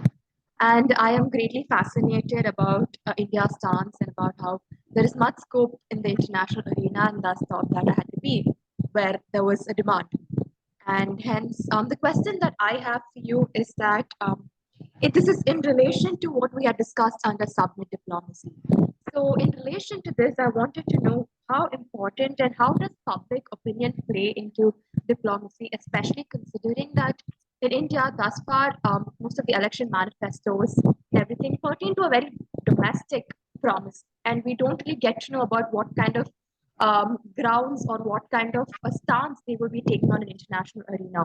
So how does public opinion play into diplomacy? Thank you, Saravi. Let me quickly answer these questions. Increasingly, because of the real-time access to information that most of the citizens and netizens have, leaders have to not just produce policies which are, showcasing high moral principles, but also create very convincing, pragmatic, operative explanations for their voters as to why they are doing what they are doing. So from the time of 1990s, particularly from the time India conducted the nuclear tests in 1998, foreign policy has become integral to national elections. In manifestos, foreign policy does come in, and there are views expressed in those manifestos about foreign policy. May not be in detail, in nitty-gritties, but broadly on major issues for foreign policy does figure in these manifestos, and sometimes even in electioneering. Of course, electioneering primarily focuses on domestic issues, but increasingly as India rises as a major power, you will see foreign policy component increasing in national elections, in our everyday discussions, in your media coverage, in your office conversations, just like United States. So in United States, foreign policy is very significant part of what they do on everyday basis in that sense, because they see themselves as world leader. India is emerging as one of the world leaders in that sense. So that shift is going to happen over a period of time. And international law experts would be increasingly required in India, because now when you want to deal with issues at global level, the baseline always is drawn by what is the existent international law about a subject and how we can play upon that. So in that sense, you are in a good field to focus in sort of connecting with international relations and being still an expert on law or international law potentially. And so I think it is significant, therefore, to understand that. And the other question I think the student asked before, I have again missed, I've forgotten that. In case somebody can just give me one word and I'll remember perhaps. Charmiji, you can repeat. You can also tell from where are you joining. Sir, to my question was, I want to know the difference between the cultural hegemony and soft I got power. it. I remember Yeah. now. I remember now. Yes. I think it's only sometime matter of interpretations. Soft power being used by one could be assumed and interpreted as cultural hegemony by the other side. That's a possibility. But for an academic, there is a clear difference. When you seek unconditional compliance to my way of life, that is hegemony.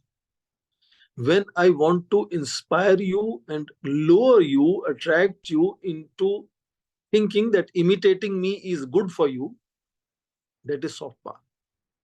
When you want to be like me on your own, you have this urge to become like me. And then, of course, when we compete with each other, I will always be winning because you're trying to be me and I'm already me, right? So if I inspire you and you feel inspired to be like me, say everyone wants to be democratic like United States, free market like United States, great power like United States, modern technology, tech power like United States, or foreign policy related principles. So when you are able to inspire others, that means this interaction involves use of soft power, which is traditions, values, movies, culture, cuisine, and all that. But the moment same thing is being imposed and I seek your compliance because I think this is the correct thing for you, then that is hegemony. That's a clear academic distinction, but in actual life, it often depends on what I think I am doing nice things to you and you think I am hurting you. These interpretations can sometimes differ. You might see something as hegemonic, which I think is being an example of soft power. I hope I made the distinction clear to you. Yes, sir. Thank you so much. Yeah. Thank you. Have a nice evening. Thank you so much, sir. The questions are really wonderful and very intriguing. And there are a few more questions. if you I'm can so impressed. You have put up a very good team, Simi. I must compliment you for having a very nice group of participants. Yes, sir. I would request Vishnu Priyaji to please unmute and introduce yourself and also ask your question, and followed by Shubham. Hi, sir. Good evening. Am I audible? Yes. I'm so sorry I'm not able to turn on my video for some reason. I'd like to start by saying thank you, sir, for this very thought-provoking lecture. And like Mahi said, the lecture has been flowing smoothly from start to end. Mine is more of I would just seek your comment on this question that I have. So you mentioned the time-space shrink in the beginning. Oh, I'm sorry, I forgot to tell you my background.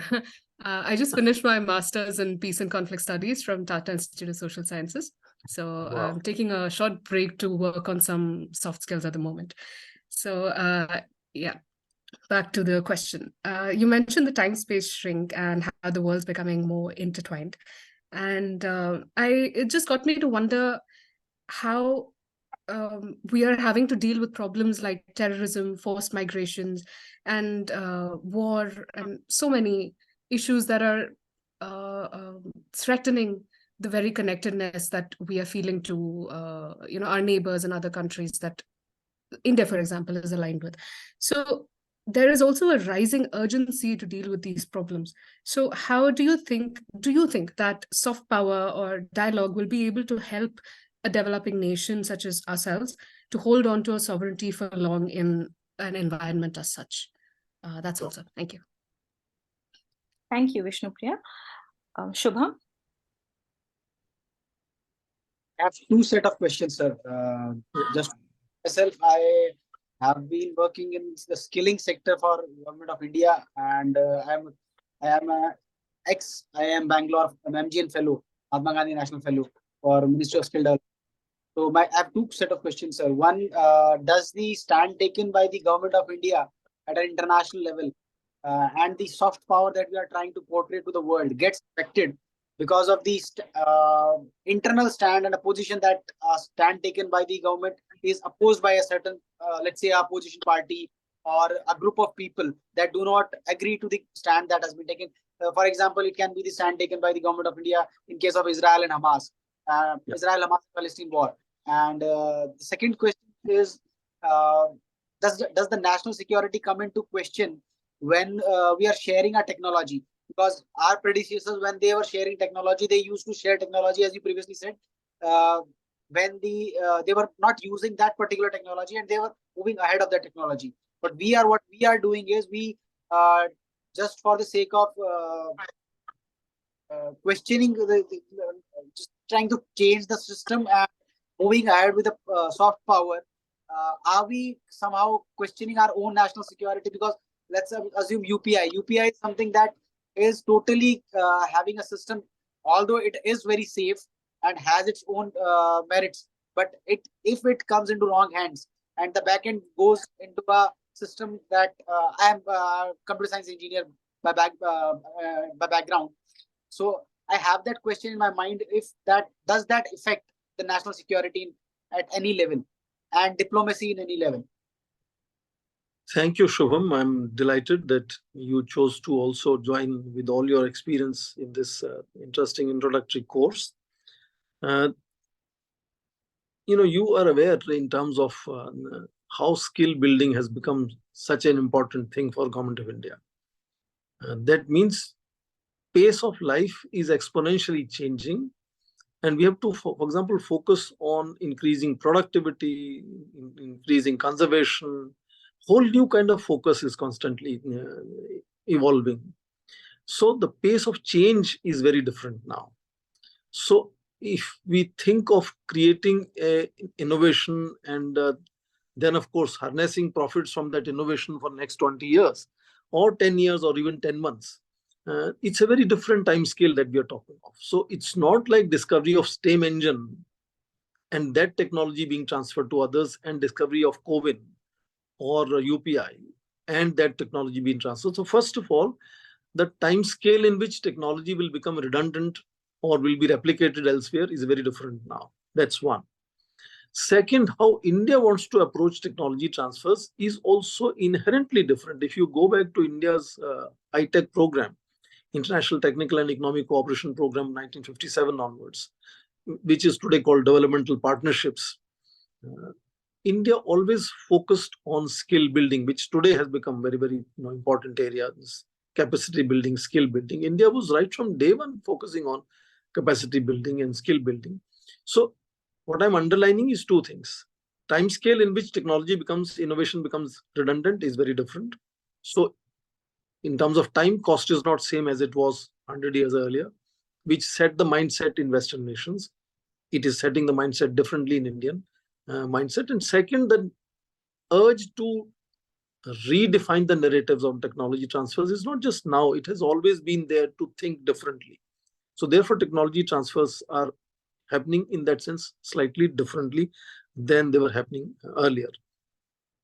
On your other question on India voting and how does that impact? Did you ask that question, or how does India's soft power gets impacted in that sense? Was that the question? I think again, the more and more foreign policy comes into play in elections and domestic discussions, it will definitely create more chances of divisions or divides. It's like saying the more I drive an automobile, the greater chances of me getting into trouble. If I don't drive an automobile, then of course I never get into road accidents while driving an automobile. So since foreign policy is becoming increasingly mainstream, it was expected that somewhere on some issues, that kind of divide will become visible. Divide also is becoming visible because of increasing pressures of the moment a statement is made, it reaches out to all the 100 crore people instantaneously. And that impacts the need to respond instantaneously sometimes creates stereotypes where responses don't come in a nuanced fashion, but come in a stark polemical fashion. And that is another thing why sometimes things that can be put in a more, for example, both government and opposition are saying the same thing, that two nations is the solution. They're saying same thing, that ultimately solution is two nations. But how they are articulated instantaneously because of the pressures on time and need to stand different from the other, it makes outcomes look more polemical than they ideally should be. So that's two way of looking. One, it was bound to happen. Second, it is happening because of the time pressures on immediately going out and saying something to look different. And of course, Vishnu Priya had very interesting questions as well. I'm trying to remember. She was talking about the time and space shrink and impact on dealing with challenges like war, immigrations, refugees, and so on. I think fundamentally what you hear me repeatedly saying is that pace of change is exponentially changing in every sector. The amount of reading that your father used to do and you do is very, I'm not talking of what you read, but the quantum of reading that you do, obviously because of phone screen in your hand, is very different. So your exposure is different than that generation of your father. So in that sense, increasing involvement of everybody is very, very central to how things are being now addressed, both in terms of challenges and opportunities. So the fact that there is a time and space shrink instantaneously makes me exposed to something that happens in a really far away place with least interest to me. But I'm exposed to that instantaneously. And I respond to that exposure at national level and whatever other level I can. So in that sense, it creates both pressures also, for all elites, all national leaders, all people who you think are responsible for addressing some of these basic challenges of war, refugees, environment, and so on. But it also is creating increased connectivity. That means increased mutual awareness that, for example, climate change is a common shared problem, that terrorism is a common shared problem. For example, for a long time, terrorism was seen as a problem for the poor and weak and underdeveloped countries. No longer now, because it is connected. Every time you get news of whatever is happening around the world, and therefore it has again both therefore advantages and disadvantages. But fundamentally, one has to know you can't halt the juggernaut of accelerated pace of change, one has to devise methodologies and strategies so that we are able to maximize advantages out of this change and minimize the challenges. Of course, change itself also throws up new challenges, and I think that is an added area where one needs to attend and focus on. But time and space shrink is the truth. There is no running away from it. And therefore, I think one has to understand, the basic principle of river rafting. You have to be faster than the current. Otherwise, river takes you rather than you taking your direction where you want to go. So it's just like, if some of you do river rafting, you know that basic principle. You have to be faster than the current in which you are currently. Sorry, I think I'm not sure if I'm making sense to Vishnu Priya. I just tried to fumble and say a few things. I hope sir. Thank you so much. Thank you. Yes, sir. Thank you so much. Thank you, sir. I'd request Mansi to please ask a question. Also introduce yourself, and also Bhavya, you just lost your video. I am really amazed and I'm elated to see that we have a very vibrant group of participants. I look forward to returning with another talk. Thank you. Thank you. Thank you. Good evening, sir. Can you hear me? Am I audible? Yes. Yes, I can. Perfect. So thank you for an insightful session. And I'm, it's been an enriching environment with people from diverse backgrounds. So I'm an economics graduate from the Gokhale Institute of Politics and Economics. I've done my BSc from there. And I'm currently working there as a research intern under a couple of professors on international trade. So my question was, I think in the foreign policies currently, international trade linkages have been an integral part, and they're shaping the foreign policies today. Is what I believe. So my question was about India and China specifically. Like, despite the border issues, China continues to be our largest trading partner. In fact, after the Galwan clash in 2020. So what do you think is the future of India and China economic diplomacy, as well as the growing economic diplomacy with the rest of with the wars and everything?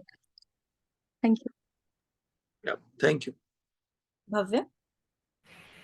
Very good evening to all the panelists. I am a graduate in History and Economics from Delhi University, and right now I'm pursuing my Master's in Economics. My question is that where does India stand in the changing space in Africa? And given on the background of all the coups that happened a couple of months ago, do we see that all this violence in West Asia will spread there as well? And how can India deter Chinese influence there as a viable option for collaboration? Thank you, Bhavya. You have packed several questions into one continuum. Nice to have people like you from D School on this program, and you're adding to the variety here, I understand. First of all, I'm sure you're aware, but let me just say it again. Second 50 years of this century belong to Africa, both in terms of developmental trajectories and demographic trajectories. Africa median age now is about 18 years and 8 months. So there's a restive young population which is going to grow exponentially in coming 50 years. So India's youth population will stay for about 2 to 3 decades, and then of course focus shifts to Africa. And that is what is making Chinese for about 15-20 years to completely go and invest and engage Africa.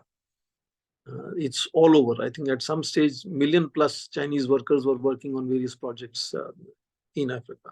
You travel to some of these airports, for example, a couple of times I've been to some of these countries where projects are Chinese, and you see all the road signs that, signs are in Chinese and the local language. English no longer there. So how is India doing in that sense? Fundamental distinction of China and India, of course, other than colonial powers that were engaging Africa in a very different fashion. The new actors are China and India. China primarily is engaging it from commercial and strategic terms. India has advantage of history and people-to-people relations. We have had these immigrant workers, indentured labor. And of course, the whole story of Mahatma Gandhi begins from Africa. And many of the countries now have large number of teachers in their universities from India, today's India, teaching in many of these universities. So India's presence is very different. And therefore, India's engagement was not driven by either strategic or commercial terms. Those elements are there. But whether it is Nehru or Mrs. Gandhi, there was a lot of personal relationships with several African leaders. Now, you mentioned of instability in Africa, and that is where development is often seen, you are from economics, as a panacea for instability in some of these countries. They are unstable also partly because of lack of development or skewed development or whatever, issues that could be because of certain majoritarian clans controlling things. But that is going to change, because I keep talking of exponential change and connectivity and world getting intertwined, youth getting exposed. Africa is changing also at a very fast pace. And it was, I think, a master stroke that India was able to bring African Union into G20. Not just propose it, but make African Union sit there from the very first session. Make it there. Africa was always on margins in global governance. Now it is sitting at the center stage, because G20 is only expansion of G7. So here is G7 along with global South countries and Africa sitting together. I think it could be many United Nations. In fact, one of my friends was saying that they could next time invite United Nations to become 22nd member of G22. So in that sense, India was able to do something which has projected India as a friend of Africa and a friend of global South in that sense. And I think that's a timely kind of action India has taken. But India wouldn't compete with the Chinese because they have different leverages. India have different leverages. But India's consciousness about Africa, whether it is India-Africa summit meetings or it is now bringing Africa into G20, has always been there, and India is trying to use the levers that India has. And it will move on its own pace. I mean, one talks about phoenix and elephant comparison or dragon and elephant comparisons, etc. But I don't think we should focus much more on to undermine China and focus on what India can do. That also takes me to the earlier question about China-India trade constantly going up in spite of border tensions. Yes, that surprised. In fact, Chinese count their financial year from January to December. India does from April to March. So for 1 year, soon after the Gulf War crisis, Chinese had floated statistics saying for that year, bilateral trade increased by 43%, which is crazy. It may have, according to depending on how you count statistics, and economists also know about statistics. So fundamentally, the truth is that India remains deeply engaged economically, even when for about 18 years now, trade has become virtually one-sided. It's virtually Chinese exports to India and very few Indian exports to it. $138 billion would have something like $21 billion from India and 116 or whatever billion dollars from China to India. We have often symbolically put all kinds of regulations and bans and so on, but they don't make fundamental dent on the relationship, which also means that in the wisdom of people who decide on these issues, they look at China-India relations as a spectrum where there are areas of cooperation, areas of contestation, areas of coordination, and so on. So, it's not that blanket relationship will either be inimical or friendly. It will have multiple shades, and that's how I think relationship is seen right now. And even if border tensions continue, I think trade has continued as well. But of course, lately, India-US trade has picked up much faster. India-UAE trade has picked up much faster. India's defense cooperation with France has gone up very differently. So India is constantly making choices in that sense of how to deal with that reality. And I understand the last student from international trade. Yes, indeed. I mean, I sometimes even say that the whole idea of creating nation states was driven by mercantilism. If there was no mercantilism in Europe, we may not have had nation states. Anyway, that's a very different and convoluted, complex debate. Again, would need another session on that. But international trade definitely is a very important lever as to how international relations are conducted. Anyway, let me stop here. Otherwise, it will not end in that sense. Thank you for both of you, and back to Simi. Thank you, sir. Thanks a lot. Yeah. Yeah, just 4 minutes to winding up the session today. And I'd like to take a couple of more questions. Mansi, you've asked your question. Mansi? Yes, I have asked my question. Yes. Molshri, you had unmuted. Could you please unmute and ask a question quickly? and Sunidhi. Sure. Hello, Professor Swaran Singh. It's indeed a delight to listen to you. I am Molshri Kanodia. I work with UNICEF, United Nations Children's Fund. I'm very new to the international diplomacy space. Just 2 months old, and my question basically finds genesis in understanding how do international diplomats in home countries maintain political neutrality while working with in the space of development, essentially social development. Okay. Thank you very much. Sunidhi, if you can ask a question. Yes. Hello, sir. My name is Sunidhi Sampige. I'm from Bangalore and I'm currently in my second year of BA, and I'm pursuing political science as well as sociology, so a double major. My question is, what are the certain ethical considerations and ethical dilemmas that diplomats may encounter in their work abroad? So that was my question. Thank you. So we can take all the remaining questions together, then you can choose to answer if any. Would that be fine? Because you have been speaking for last 2 hours.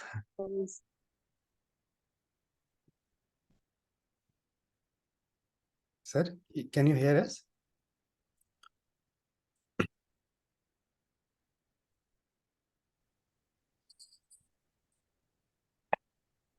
Am I disconnected from you now?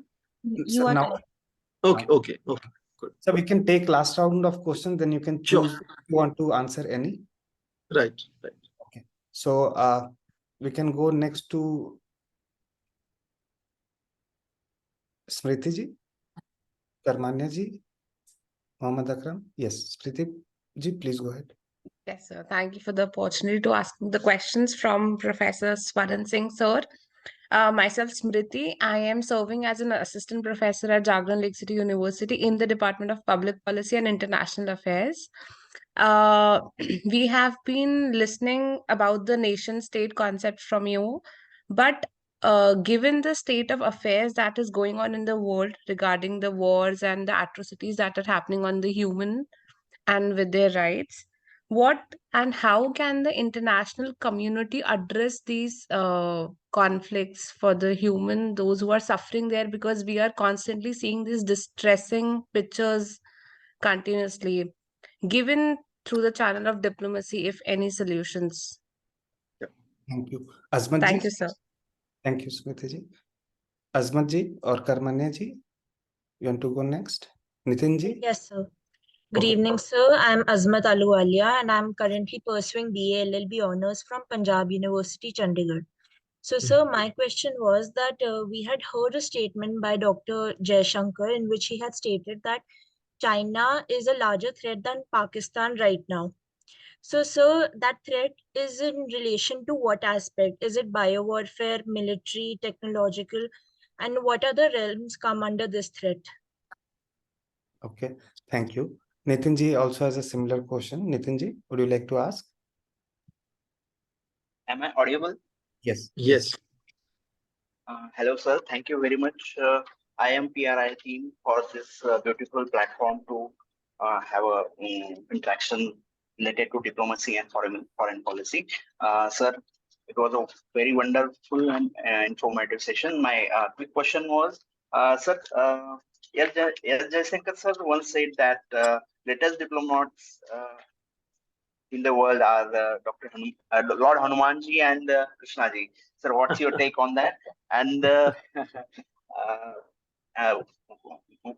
who are the greatest diplomats in 19th century, sir? Now, so what's your take on that in present scenario? How can you elaborate that thing to Thank you. present diplomacy till now? Thank you. Thank you. Karmanya ji, we can take a last question by Karmanya ji. Karmanya Thadani ji? No, okay. Gurleen Kaur ji, would you like to ask? Am I audible now? It's audible. Yes, yes. Yes, sorry for that. Very quickly, my background is that I'm pursuing a PhD in political communications related to soft power from Nottingham Trent University. I had co-authored a book on India-China relations, the foreword for which was written by Professor Swaran Singh. It was co-authored by Dr. Manan Dwivedi from JNU.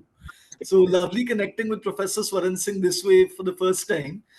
My question is, Professor, that in May this year, the Chinese government had released an advertisement with black-faced Chinese people dancing to Bollywood tunes. But Bollywood has been hugely popular with many Indian movies doing very well in China, not just Amir Khan movies, even Andhadhun and some other movies have done very well. So what is this new trend? Earlier, India and China were co-producing movies like Kung Fu Yoga. What is this new trend we are witnessing of China openly trying to portray a racist portrayal of Indians? What do you make of this trend? Thank you. So let me also add one more question from my side, just in continuation. So I had a colleague, a researcher visiting India. She was doing her PhD in US. After her visit, while going to the airport, she told me that, Arjun, I'm never coming here again. Because several incidents, she visited Bihar, South India, we had a conference tour kind of thing. So at a lot of places, normal people also said that very, very mouthful things also to a foreigner. And, the feeling we have of Chinese is a pretty violence kind of thing. So I just wanted to add that there are many phenomena going on. And since you are in China, so you can shed more. So you can any question, choose to answer any question, then we'll wrap up. Thank you. Let me try to be telegraphic, and I hope I remember to respond to some of the questions. I was delighted to see some of my colleagues also joining this, who are academics themselves. Starting with the last question, I think it's yes, it's a possibility that when young people move to what we call the first world or advanced countries, they sometimes develop that feeling that perhaps India is not as developed, not as equal, not as easy to live in. But they also have challenges in the countries where they live. I mean, it's sometimes it's a not a very palatable explanation, but sometimes explanation also is that because some of these people themselves are at certain discomfort in the countries where they have moved to, they reflect that anxiety and anger by criticizing their old home country. The anger that they feel that they are not being treated as equal in their own newfound homes gets deflected, shifted to their old home countries, like India in this case.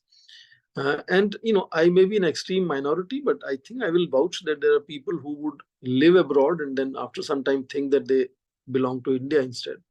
And I could be one example. I just returned from Canada after a year.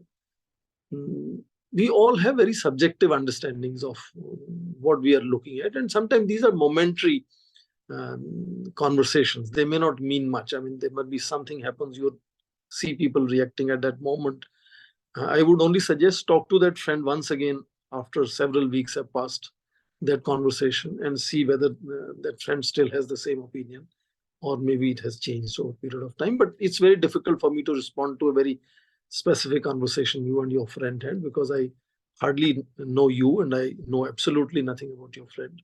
But more interesting and more academic questions, I think we also had people talking about sort of several other interesting areas where I think a lot of work still needs to be done. I am, first of all, amazed at the number of questions I have received today. I don't think any of my lectures had so many questions now following that. One question I wanted to also take is the case of neutrality of diplomats, especially when they are part of international organizations. And we have had very, very celebrated people. For example, Shashi Tharoor was at the United Nations. We now have someone who works at a very high position in World Trade Organization. Another one works in World Health Organization. Sometimes, if they are ethnic Indians, and maybe many people in India think that they are going to really be biased towards India in India's favor. The truth could be they also be much more cautious of not doing things that may make them appear like more loyal to country of their ethnic origin rather than the institution they're serving. So it's a constant issue for them to ensure where their loyalties lie and how to ensure neutrality. And I'm sure there are subjective judgments where I'm sure there is need for correction sometimes. But yes, I believe that most of these people are loyal first to the country and institution for which they are working and in which they are. They have to be part and parcel of that. And that is an ideal situation. And it may not be happening all the time that we always have an ideal kind of situation. I am almost forgetting now other questions. So we will take the questions and we'll send it to you separately so that you can go through them. And also, you're coming back again on the 5th. So, or we can take some of these questions when I come next for my next lecture. That could be one way of doing it, because it's always easy to answer questions. I must say sorry to those who I could not respond today. It's already way beyond 8 o'clock. Yes, sir. Yes, sir. And plus, you are 2.5 hours ahead of us. So I'm 2.5 hours ahead of you. So in that sense, I think we can close it for today. But I look forward to my follow-up sessions with this very, very, very, very vibrant group. Yes, sir. It has been truly very overwhelming response, and also wonderful questions are coming up. So truly a good start to the immersive course. Yes. Yes. Dr. Arjun, over to you. Please close the session. Please unmute. Please unmute. Yes, right. Thank you. So we'll just have an overview of the course of the sessions, just to repeat to all the attendees. Reet, you can start with that. Simi, would you like to go through the program? Yeah, sure. If you could bring that. Right. Thank you, sir. I now request the convener, Dr. Simi Mehta ji, to share with us an overview of the course and participants' introduction. Sure. We'll just go through the program which is coming up in the next few weeks. We have Ambassador Riva Ganguly Das, Ambassador Partha Ray would be talking about negotiation and problem solving skills of power, which is tomorrow. And in the following week, we'll have Sanjukta Bhattacharya from West Bengal and also Parama. They'll be speaking on United Nations, multilateral diplomacy, physical and self diplomacy. The next day on the 9th, we'll have Professor Prabir Dev and Ambassador Shashank, who would be talking about geopolitics and the New World Order. Next. On the 15th, we'll have Professor Swaran Singh with us again. So the participants can also have their questions ready on that day. We'd also be having Major General Dr. P.K. Chakravarti, and they'd be broadly speaking on military diplomacy, conflict resolution, and cooperation. On the 16th, we'll have Professor Amita Batra and Professor Shrikant Kondapalli, both professors from Jawaharlal Nehru University, on economic and trade diplomacy and foreign policy. And on the 22nd, we'll be having Captain Alok Bansal and Professor Vibhuti Patel, who would be speaking on national security, climate change, and feminist foreign policy. And on the final day, the closing day, we'll have a session by Professor Sumit Ganguly, and Professor Swaran Singh will be here with us again. And we'll look forward to discussing on the emerging dimensions of diplomacy and foreign policy. And we'll have an interactive session on the careers and prospects in the field. So thank you so much, everyone, for joining us today. And I am deeply, deeply grateful to Professor Swaran Singh for your gracious time, sir, and being so generous with answering the questions tonight. And Reet, if you would like to just close it off. Right. Thank you so much, ma'am. As we come to an end of day 1 of Diplomacy and Foreign Policy, an online international autumn school program, a 1-month immersive online certificate training course, I, Reetlath, researcher, IMPRI, Impact and Policy Research Institute, would like to propose the formal vote of thanks on behalf of IMPRI, Center for International Relations and Strategic Studies, New Delhi. We are grateful to our experts today for day 1, Professor Swaran Singh ji and Dr. Simi Mehta ji, for taking out their valuable time and giving an opportunity to the participants to learn from this online certificate program. We thank all our participants who have raised pertinent questions and actively participated in today's deliberation. Readings for the session have been shared in your email, and a video of the session will also be shared for your learning. We look forward to welcoming you for our day 2 of this certificate course on 2nd November at 6 p.m. The theme for day 2 is Negotiations and Problem-Solving Skills, Soft Power, and the experts are Ambassador Riva Ganguly ji and Ambassador Partha Ray ji. We are grateful if you're watching us later on YouTube or listening to us on our various podcasts or reading our publications. We hope you continue to join us further at IMPRI, Web Policy Talk and Web Policy Learning. Wishing you a very good evening. Thank you so much. Thank you very much.